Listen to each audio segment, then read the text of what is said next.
In class, we've been talking about rational functions. One of the features we've looked at is called an asymptote. This video is specifically going to be about horizontal asymptote. We're going to talk about how to find them and what they look like in a graph. Before we do that, let's do a quick recap of what we mean when we talk about a horizontal asymptote. Well, in the graph that you can see in front of you, it has a horizontal asymptote right here. This is the line y is equal to 1. Some of you might think that's not an asymptote because our function crosses it right here. Right? Well, this doesn't matter. Instead, what matters is what happens when x gets really, really big, right? When we get a really, really big input value, and when we get a really, really negative input value, way over here. And as you can see in this graph, when we input a really, really big input value, or a really big x value, right, our function decreases and gets really, really close to 1. But it's never going to hit 1, and it's never going to go below 1. On the left side, as x gets really, really negative, our function increases, and it gets really, really close to 1, but it's never going to hit 1, and it's never going to pass 1. Right? So we have an asymptote here at y is equal to 1. Right? So the big thing you got to remember in this video is to find an asymptote, you have to think about what's going to happen to our function when x gets really, really big and when x gets really, really negative. Right? A really big negative number, if you will. All right, so what we're going to do is we're going to find the horizontal asymptote of each function, and we're going to match. So you're going to be presented with a pair of functions, and we're going to talk about how to find the horizontal asymptote, and then we're going to use that information to match with the graph. All right, let's just look at one function at a time. All right, so let's look at this function. And remember what I said earlier is we want to think about what happens when our input value gets really, really big. So what you can do is you can kind of imagine if I were to input, a really, really big number, like let's say I input 1,000,000.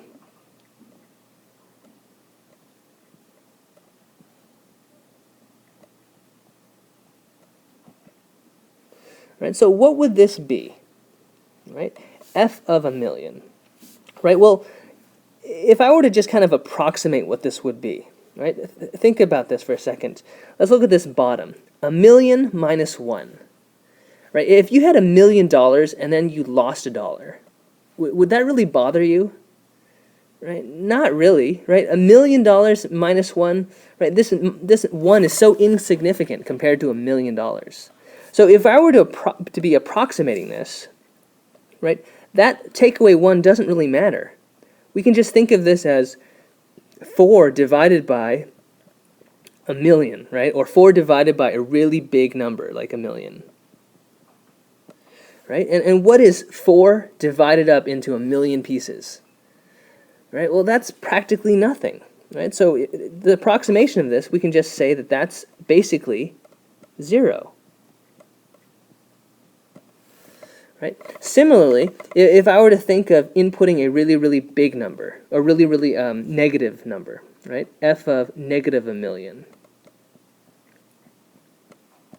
Right? 4 divided by negative 1,000,000 minus 1. Right? Well, negative 1,000,000 minus 1, again, this minus 1 is so insignificant, it doesn't matter. Right? So this is approximately equal to just, I should use approximately here, approximately equal to 4 over negative 1,000,000. But again, 4 divided up into a 1,000,000 pieces, this is basically 0. Okay, so what have we found here? Right? We have found that as x approaches a really, really big number, or we could say as x approaches infinity, I should say, f of x, right, the output of our function, approaches 0. Similarly, as x, as x approaches negative infinity, or a negative really, really big number, right, f of x, the output, approaches 0. So what we should find in our graph is that we have an asymptote y is equal to 0. Okay. All right, let's look at g of x, and then we'll take a look at the graphs in a second. Okay. All right, so for g of x, let's think about what would happen, again, if I were to input a really, really big number. And then what happens when I input a really, really negative number. So g of negative, or let's do positive first. G of positive 1,000,000. Right? Well, that on top, what am I going to have? 4 times 1,000,000. That's obviously 4,000,000. Right? On the bottom, I'm going to have 1,000,000 minus 1. Well, again, if you have 1,000,000 take away 1, that's still basically really close to 1,000,000. Right? So I'm just going to leave the bottom as 1,000,000. Right? And I should probably use approximately here because we're approximating this. Right? Well, 4,000,000 divided by 1,000,000, that's basically 4. Okay. What would happen if I inputted negative 1,000,000? G of negative 1,000,000. Right, we're going to have about the same kind of idea, right? So 4 times negative 1,000,000 would be negative 4,000,000 on top over, well, negative 1,000,000 minus 1, right? Well, minus 1 is so insignificant compared to 1,000,000. So we basically have negative 1,000,000 on the bottom still. Right? Again, we're just approximating this. So this is approximately negative 4,000,000 divided by negative 1,000,000. That's about positive 4. Right? So we have an asymptote. As x approaches a really, really big number, as x approaches infinity, right, our output, g of x, approaches 4. Similarly, as x approaches negative infinity, or gets really, really negative, our output approaches positive 4 as well. Okay, so this equation has an asymptote, horizontal asymptote of y is equal to 4. Okay, so let's take a look. Can you see which graph has an asymptote of y equals 0 and which one has an asymptote of y equals 4? Right? So hopefully you can see this one. Our function is going down, down, down. It's going to approach 0. Right? This side, as x gets really, really big, or really, really negative, it approaches 0. Right? This one is our f of x, because it has a horizontal asymptote right here. This one, if you take a look, this graph would be our g of x. Right? And you can see that on the really, really big side, our function's decreasing, and it's approaching 4. Right? So it's going down, down, down, and when x gets really, really big, as x approaches infinity, it's going to be really, really close to 4. On the negative side, when x gets really, really negative, really, really close to negative infinity, it's increasing, and it gets really close to 4. Right? So this is our graph of f of x. This is our graph of g of x. All right, so let's take a look at these, and we'll try to go a little bit quicker here. So again, we have two graphs that we'll look at the end, but first let's think about these functions, and let's try to figure out what asymptotes they have. I'm actually going to do j of x, and I'm going to have you do h of x. All right, so let's think about j of x, and let's think about what happens when x approaches infinity, or in other words, what happens when we input a really, really big number, right? And we can think about maybe 1,000,000. Right? Well, when we input 1,000,000, we'd have on the top, we'd have 1,000,000 times 1,000,000 plus 2. And again, I should use approximately equal to here. Well, 1,000,000 plus 2 is basically really close to 1,000,000. So let's just leave that as 1,000,000. On the bottom, 1,000,000 minus 1, well, that's still close to 1,000,000. And 1,000,000 plus 1, that's still close to 1,000,000. Right? Because basically, if you had $1,000,000, right, and if you just add 1, that's not really doing anything. You're still close to 1,000,000. Right? So we have 1,000,000 times 1,000,000 divided by 1,000,000 times 1,000,000. Well, isn't that just going to be close to 1? right? These will just divide out.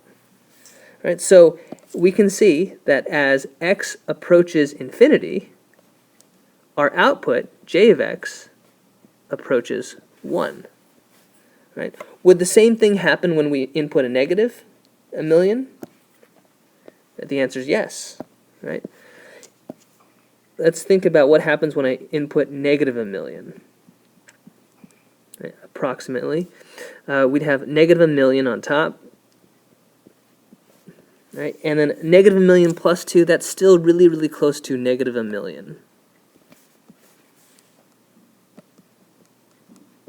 And similarly, right, negative a million minus 1 would just be close to negative a million. Negative a million plus 1, that's still really close to negative a million. Right? So for the purpose of estimating, right, this minus 1, this plus 1, it doesn't really matter. Right? And so as you can see, we have the same thing on top, same thing on the bottom. So this is just going to be really close to 1, right? Approximately 1. So as x approaches negative infinity, or gets really, really small, really, really negative, our output approaches 1. So this graph has a horizontal asymptote of y equals 1.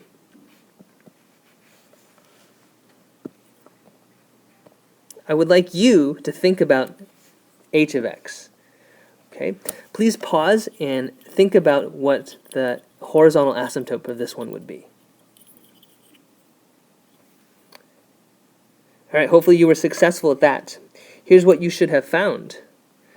All right, what happens when you input a really, really big number? Like let's say we input,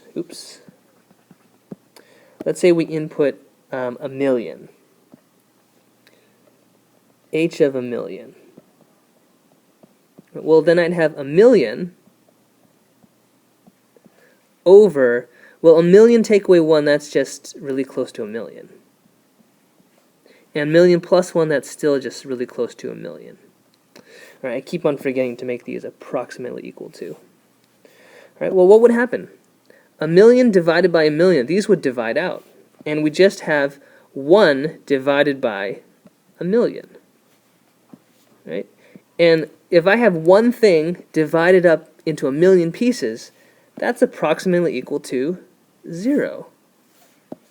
So as x approaches a really, really big number, as x approaches infinity, we can say that the output approaches 0. And the same thing would happen if you inputted a really, really negative number, like negative a million. Right? You'd have negative a million over negative a million times negative a million. Right?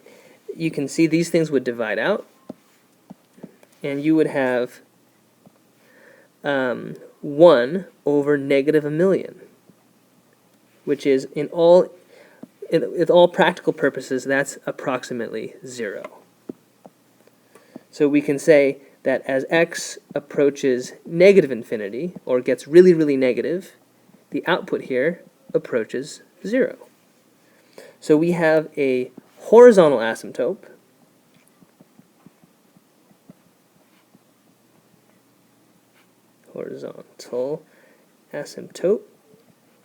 of y is equal to 0. Okay. Lastly, let's take a look at our graphs. Which one has a horizontal asymptote of y equals 0? That's this second graph here. So this would be the graph of h of x. This one has a horizontal asymptote of y equals 1, right here. Right? So this would be the graph of j of x. All right, we're going to take a look at some more of these graphs in class.